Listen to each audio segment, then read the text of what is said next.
excited. I think it's gonna be good. Hey, my name is Shawn Kanungo, and you are watching or listening to Dangerous Ideas. This is a show where we break down frameworks and content pieces that will essentially change your life. It might change your business, your career, or your life. So I break down some of these different concepts and frameworks. And today I'm really excited because I have Navin on the pod. Hello, Navin. Appreciate you. This is my second one now. I'm excited. This is the second one. Yeah, man. And you know, I got a couple pieces for you today. These are pieces that are, I'm going to give you two that I believe in and one that I've been just meditating on and I want your take on. All right? Let's do it. So the first one is this idea that content creates luck. And I know I've been telling you this, but this is something that I believe in. It's the idea that by putting out your ideas in the world, it could be through a video, audio, text, that the more that people see you and see your ideas, it naturally just creates connections and opportunities. And I think you are probably, Navin, the most prolific person that I know when it comes to content. And I want to get your take on this idea because this has changed my life and I believe in it so much. I want to know from you, like, content creates luck. What does this mean? Yeah, first of all, I appreciate the gas as always. And I've always been a big believer in this, right? Since the first time I heard you say this multiple years ago, how else are you going to be seen or be known or create the community, create the connections that you want to have when you build a personal brand? The hardest part is creating the content. Yeah. Right. That's what I always tell people. Just make as much content as you can.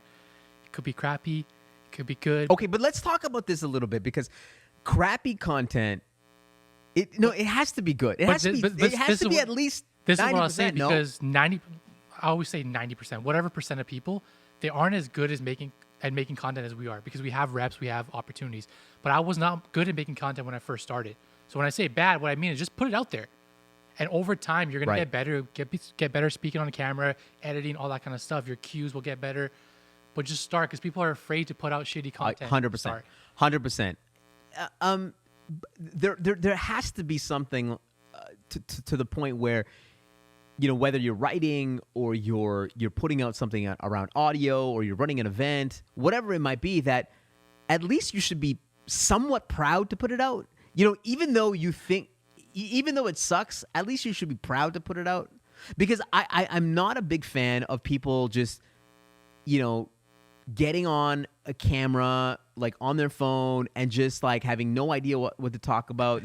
There's no design aesthetic. I know that people are afraid of putting out content, but it has to be something that you're proud of. It has to be something you're proud of and something you know, right? I would say like the best way to start is just, are you a physio? Are you a doctor? Like what's something you're knowledgeable about and can speak on that's a fact. Yep. You know someone's going to listen and be like, I didn't know that, and you're confident in putting it out there. If you're a doctor and you start speaking on AI, it's going to maybe sound really weird, right? So like I think that's the biggest thing. Just start simple, start with what you know, and then from there you can progress into other things like how we both have done. Yep. Right?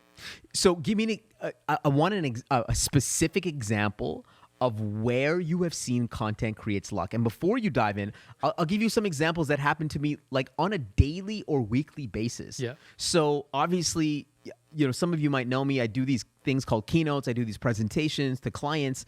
And what I do is I put out these small clips from those particular keynotes and I put them up on, you know, LinkedIn and TikTok and other places. And people see that particular content and they're like, hey, we would love for you to come to this thing to talk about this.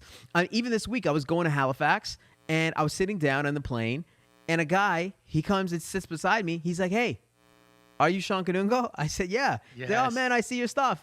And then we got connected. I got his number now. And now I have a connection and I'm building this social capital because of content at the end of the day. And that's stuff that happens all the time. And so I just want to double down on this idea of content because it is the greatest, it creates the most surface area for luck. But give me some examples for you. I'm going to give you one from today, 2 hours ago. Okay, good. Do you know who Sriram Krishnan is? Dude, I'm going to have a heart attack. What do you mean? Of course I do. All right, so I'm giving you an example. Like, we put out good content. Today he follows Brown Ballers. What? Are you serious? Yeah, I'll show you the full thing just so there's nothing being hidden. Because I was looking today, I'm like, man, like, you know, we've been on a tear. We're growing really fast.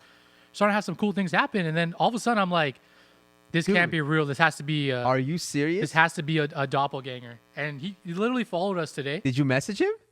We haven't messaged yet. This is one. Let me show you this in a second. This is one opportunity.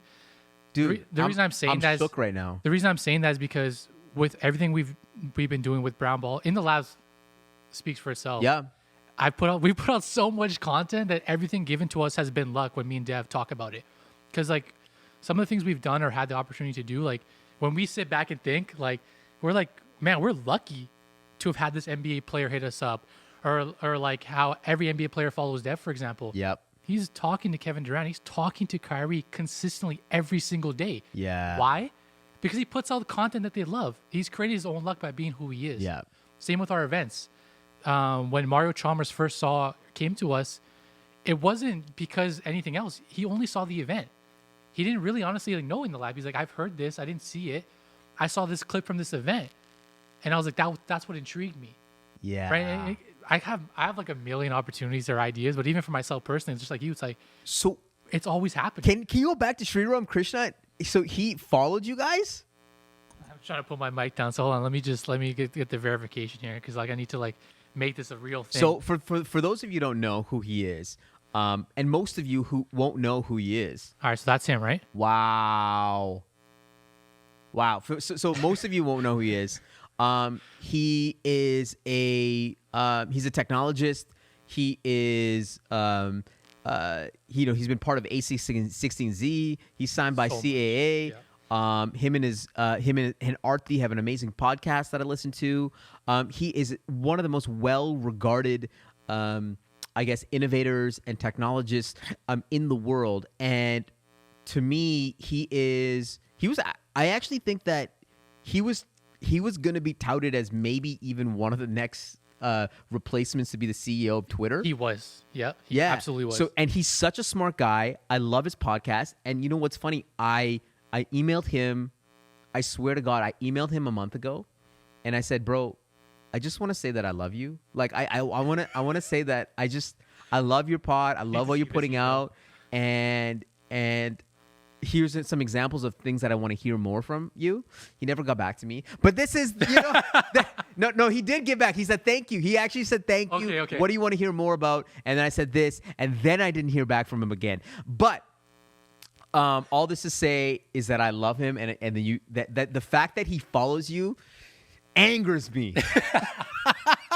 We're gonna be that bridge one day for you. Hopefully, we can Thank get you. him more excited. We're gonna be that bridge. Thank you. Well, I'm gonna clip this out. And I'm gonna send it to him. Send it to him. There you go. There you go. Content That's creates luck. what's it called? What do they call it? 1 degree of separation? Or what Yeah. it is? Boom. 1 degree. I'm looking at your Yeah. Instagram page.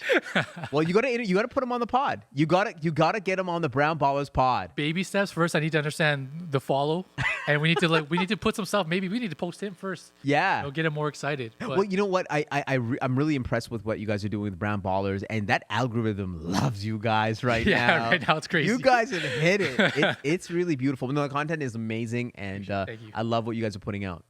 like I said, it creates luck not only for individuals but for brands. Yeah. Right. We put out a video yesterday or 2 days ago for this India tryout. Yep.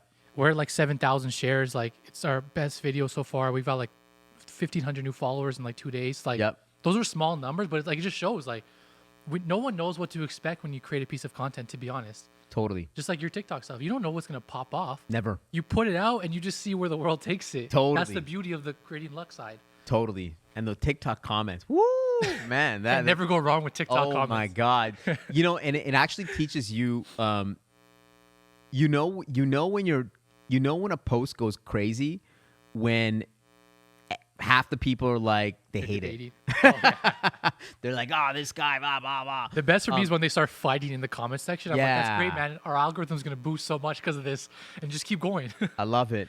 So here's the second concept, which is you are the average of the five. So there's a quote that you are the average of the 5 people you hang out with. Yes. However, my take is that you are the average of the 5 podcasters that you hang out with, or influencers, or people that you listen to all day long. Yep. You are the average of those particular people. And the reason why I say this is because, somebody that listens to, certain people religiously, there's certain pods that I listen to religiously, I feel like, you start to model their behaviors or their ideas or their insights, or you get inspired by what they're doing. It helps you to push farther. And I think that's the beautiful thing about the world and about the internet, is that we can get connected with all these different folks, and, you start to uplift yourself. And I'll tell you why this is important to me, because, living here in Edmonton, I didn't meet you yet. Living here in Edmonton, Alberta, Canada, to be honest with you, I didn't have that network of people that were killers. I didn't have that network of people that they were, they're just assassins. They wanna be in this content game. Yeah. They're trying to be the best in the world in their particular craft. But what I found was listening to podcasters and listening to some of the best people in the world and best thinkers. It helped inspire me to be like, I don't know them, but I'm at least connected to them. Yeah. But what do you think about this? So first of all, I love this concept, and I totally agree. They're like our role models, right? And then for me, it was like back in the day, it was David Dobrik. Then it was now Mr. Beast, it's Eric, and these guys. And I'm literally telling people, I'm taking what they're doing and repurposing.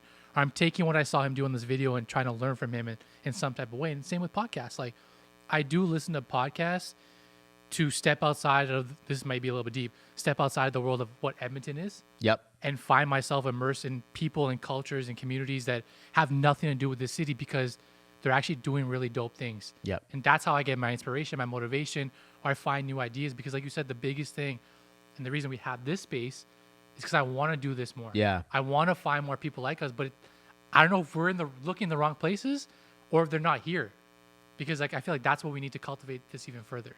Yeah, it is, when you see people, when there's this idea of proximity, where when you see people around you, when you're connected, when I see what you're doing and who you're connecting with, that's way more inspiring, of course. Mm-hmm. But if you don't have that, if you don't live in a metropolitan city or not connected to the right people, at least you have the internet that you can look at and get inspired by. And it definitely super fuels it when you're with each other, because you see it. When you see something, it definitely super fuels it. Yeah, and I highly recommend, if you're watching this or listening, like, if you don't watch podcasts or listen, you should, because it's going to allow you to learn and grow a lot. And just, like you said, find these connections that as creators we're trying to build with our audience. Yeah. So on that point, and I think it's related to this, is this idea of, this is not my framework or concept, but the concept is called the intellectual obesity crisis. This is termed by one of my favorite Twitter followers. His name is Gurwinder Bogle. And it's this idea that our addiction to information is clogging up our minds with harmful junk, that we're just constantly, continuously injecting all this content. This is part of it too. Mm-hmm. And it doesn't allow us to do our best work. It doesn't allow us to do our most creative work. And, at some point it just becomes porn, right? And it's harmful.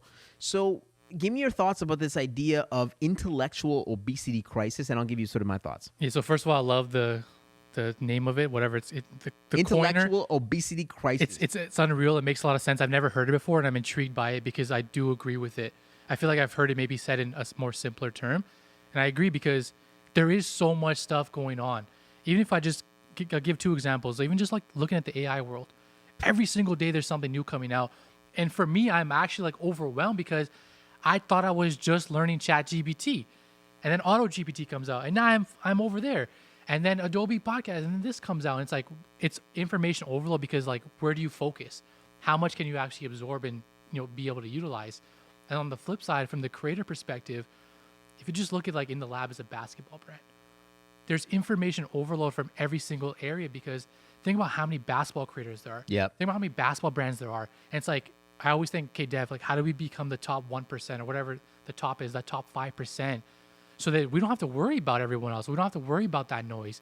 And I feel like that's the journey that the creator side that we're on, and we're probably both still on as individuals, like, because like you said, this can be a lot for people. Totally. And I think I don't follow this advice, because I wish I could, but at some point you have to cut out the noise, right? I just talked about the fact that, the average of the 5 podcasters that you listen to, but at some point you have to stop and then go off and execute, okay? You can't just listen to entertainment all day long. Yes. You have to go and do the thing. And if you are constantly pummeling yourself with information and content, then you're going to clog up your mind, and it's not going to allow you to do the work at the end of the day. And I have to,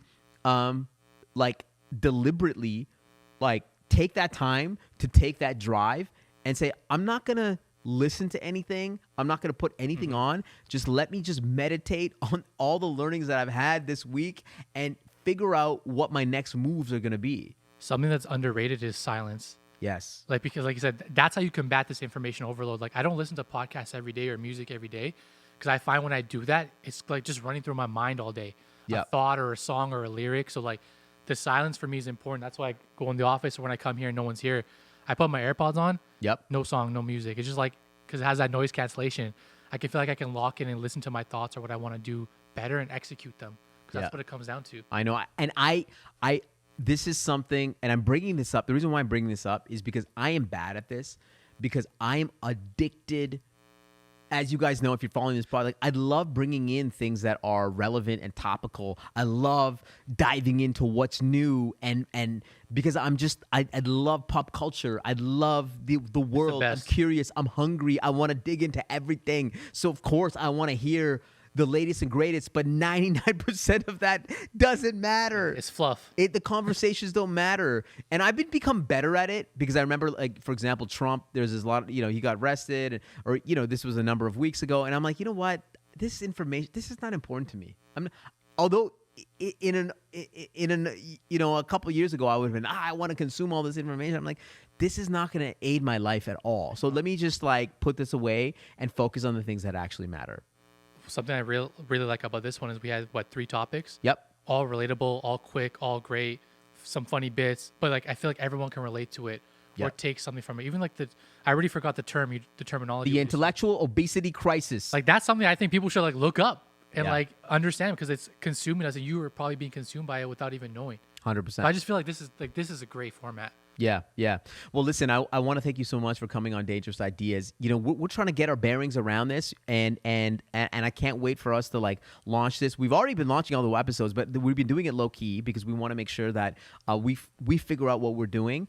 And I think this has been really exciting, man. I really appreciate you coming on. Again, Dangerous Ideas. We have content, concepts and frameworks that will change your life. So if you can do this small favor for me, just subscribe, review, follow wherever you are, any platform. Follow Navin. He's everywhere. We'll put it in the show notes. And thanks so much for coming through, man. Thank you, brother.